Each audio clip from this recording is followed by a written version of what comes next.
उम्मीद करता हूँ दोस्तों आप सभी लोग बहुत अच्छे होंगे और आपका एग्जाम बहुत ही अच्छा गया होगा। मेरा नाम है प्रशांत और आप देख रहे हैं आपका अपने यूट्यूब चैनल एग्जाम ब्रिज।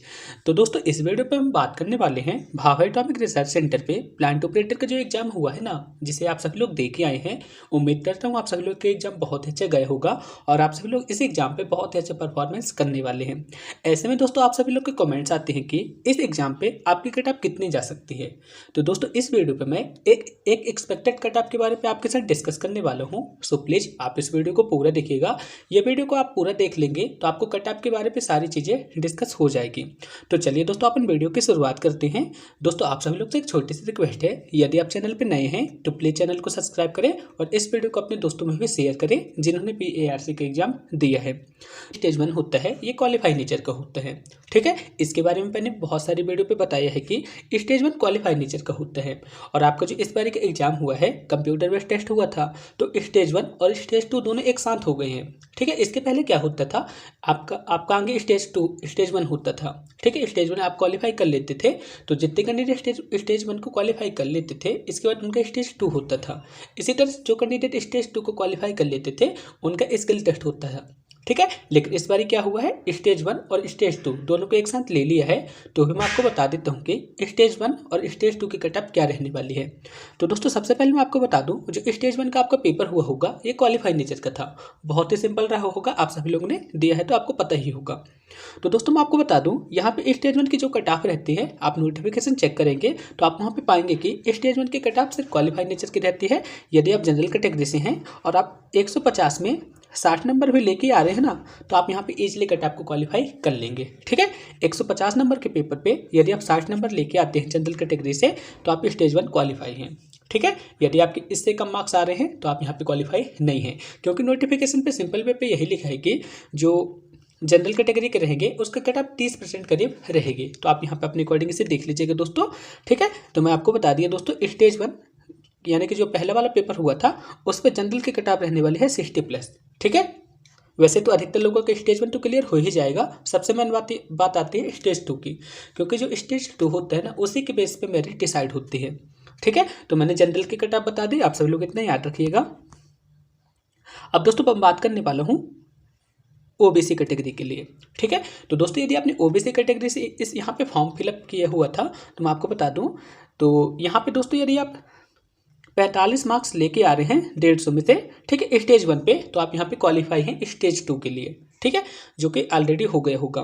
दोस्तों स्टेज 1 और स्टेज 2 आपके एक साथ इसलिए लिए गए हैं। ठीक है, मैं आपको फिर से बता देता हूँ, यदि आपने स्टेज 1 को क्वालिफाई कर लिया है तो ही आपका स्टेज 2 वाले CBT चेक होगी वहाँ पे। इसी टाइप से कुछ रूल वगैरह बना है, तो आप वहाँ पे भी एक बार उसे पढ़ सकते हैं। ठीक है, यदि आपके स्टेज 1 पे 45 से कम मार्क्स आ रहे हैं OBC कैटेगरी से, तो आपकी स्टेज 2 वाली कॉपी चेक नहीं होगी। ठीक है, यानी कि जो आपका CBT रहेगा वो चेक नहीं होगा। इसी टाइप से यहाँ पे इस तरह का एग्जाम लिया गया है। ठीक है, इसी तरह से दोस्तों SC ST जो कैंडिडेट है, ठीक है, तो यहाँ पे उनका भी बहुत सिंपल था। यदि आप यहाँ पे करीब 40+ मार्क्स लेके आ रहे हैं ना, तो आप स्टेज 1 को क्वालिफाई इजीली कर चुके होंगे। ठीक है, तो यहाँ पे मैंने स्टेज 1 की कट ऑफ सारी बता दी है। ठीक है, स्टे की भी बता दिया। यहाँ पे 40+ कट ऑफ यहाँ पे स्टेज 1 की कट ऑफ गई है प्लांट ऑपरेटर पे। ठीक है, अब दोस्तों बात करते हैं स्टेज 2 की, जो कि सबसे ज़्यादा इंपॉर्टेंट रहता है, क्योंकि आपकी जो मेरिट डिसाइड होगी ना स्टेज 2 के बेस पे ही डिसाइड होगी। दोस्तों मैं आपको AWS के बारे में बता दूं। दोस्तों यदि आप AWS कैटेगरी से बिलोंग करते हैं और आपके 60 मार्क्स आ रहे हैं 150 में से, तो आप स्टेज 1 को क्लियर करके स्टेज 2 के लिए एप्लीकेबल होंगे। ठीक है, हालांकि स्टेज 1 और स्टेज 2 साथ में ही हुआ है, तो आप सभी लोग को इतना पता ही होगा। ठीक है, लेकिन दोस्तों मैं आपको यह भी बता दूं, मैंने आपको जितने मिनिमम मार्क्स बताए हैं, यदि आपके स्टेज 1 पे इतने से कम मार्क्स आ रहे हैं ना, तो आपकी स्टेज 2 वाले जो CBT रहेगी वो चेक नहीं होगी। ठीक है, सिंपल सा फंडा यही है, आप सभी लोग को इतना याद रखना है। अब दोस्तों सबसे इंपॉर्टेंट बात करते हैं जो कि सबसे ज़्यादा एक्सपेक्टेड है। ठीक है, मैं यहाँ पे प्रेडिक्शन करने वाला हूँ स्टेज 2 के बारे पे। स्टेज 1 तो नोटिफिकेशन पे जैसा लिखा था मैंने वैसे ही बता दिया। अब बात करने वाला हूँ मैं स्टेज 2 यानी कि एडवांस टेस्ट के बारे पे, क्योंकि दोस्तों आपकी जो मेरिट डिसाइड होगी ना स्टेज 2 के आधार पे ही डिसाइड होगी, यानी कि एडवांस टेस्ट के आधार पे ही डिसाइड होगी। तो दोस्तों सबसे पहले मैं बात करता हूँ जनरल और AWS कैंडिडेट के लिए। तो दोस्तों मैंने आपको इसके एक पिछले वाली वीडियो पे बताया था, करीब 1 से 2 महीने पहले आई थी, कि आपके प्लांट ऑपरेटर वाली पोस्ट के लिए कितना ज़्यादा कंपटीशन है। ठीक है। तो आप वहाँ पे देख पाए होंगे कि जनरल वाले जो कैंडिडेट हैं ओबीसी SC ST से बहुत कम भरे थे, ठीक है। तो यहाँ पे जनरल की कट ऑफ थोड़ा सा कम जाने वाली है क्योंकि यहाँ पे कैंडिडेट वगैरह भी कम हमको फिलअप किए थे, ठीक है। तो दोस्तों मैं आपको बता देता हूँ कि तो भी आपकी जनरल की कट ऑफ कितनी रहने वाली है। तो दोस्तों मैं आपको बता दूं, यदि आप जनरल कैटेगरी या फिर EWS कैटेगरी से बिलोंग करते हैं और आपके यहाँ पे 115 मार्क्स प्लस आ रहे हैं तो आप स्टेज 2 को क्वालिफाई करके स्किल टेस्ट के लिए एलिजिबल हैं, ठीक है। तो आप एक बार मैं आपको फिर से बता देता हूँ, यदि आपके 150 में से 115 मार्क्स आ रहे हैं तो आप EWS कैटेगरी, ठीक है, और जनरल कैटेगरी से हैं और आपके 115 मार्क्स आ रहे हैं तो आप स्टेज 2 को क्वालिफाई करके स्किल टेस्ट के लिए एप्लीकेबल होंगे, ठीक है। तो मैंने यहाँ पे जनरल से बता दिया, आप सभी लोग इसे देख लीजिएगा, ठीक है। तो मैंने जनरल के लिए तो बता ही दिया दोस्तों, 115 प्लस इतनी कट ऑफ यहाँ पे करीब जाने वाली है। अब दोस्तों बात करते हैं ओबीसी के लिए। तो दोस्तों आप सब लोग देख पा रहे होंगे कि यहाँ पे ओबीसी के कैंडिडेट बहुत ज़्यादा फॉर्म को फिलअप किए हुए थे, तो यहाँ पे कट ऑफ तो वैसे ही मतलब बहुत ज़्यादा बढ़ ही जाएगी ना। तो दोस्तों आप मान के चलिए, यदि आप ओबीसी कैटेगरी से बिलोंग करते हैं और आपके 120 करीब 118 से 120 मार्क्स आ रहे हैं तो आप मान के चलिए आप स्टेज 2 को क्वालिफाई करके स्किल टेस्ट के लिए एलिजिबल होंगे, ठीक है। 118 से 120 के मार्क्स आ रहे हैं तो आप स्किल टेस्ट के लिए एलिजिबल होंगे, ठीक है। और हो सकता है यदि आपके इतने मार्क्स आ रहे हैं ना तो आपका फाइनल सिलेक्शन भी हो ही जाए, ठीक है। तो आप ओबीसी के लिए याद रखिएगा, आपके मार्क्स 118 से 120 तक आ रहे हैं तो आप मान के चलिए आपका स्किल टेस्ट होगा। और स्किल टेस्ट पे क्या होता है, आपको एक छोटे मोटे प्रैक्टिकल कराएंगे जो 11 12 वगैरह पे रहते हैं। इसके बाद आपके डॉक्यूमेंट वेरिफिकेशन होंगे और उसके बाद जो आपके स्टेज 2 के मार्क्स रहेंगे ना उसी के बेसिस पे आपका सिलेक्शन होने वाला है। तो आप मान के चलिए यदि आपके 118 से 120 मार्क्स आ रहे हैं ना तो आप मान के चलिए आपके यहाँ पे सिलेक्शन हो चुका है। तो दोस्तों मैं आपको बता दूं, SC और ST कैटेगरी के लिए यहाँ पे जो ARC से प्लांट ऑपरेटर के पोस्ट आए थे बहुत कम आए थे। तो ऐसे में दोस्तों आप सभी लोग के मन पे क्वेश्चन आ ही रहा होगा कि यहाँ पे पोस्ट कम आई है तो यहाँ पे कट ऑफ तो हाई जाने ही वाली है।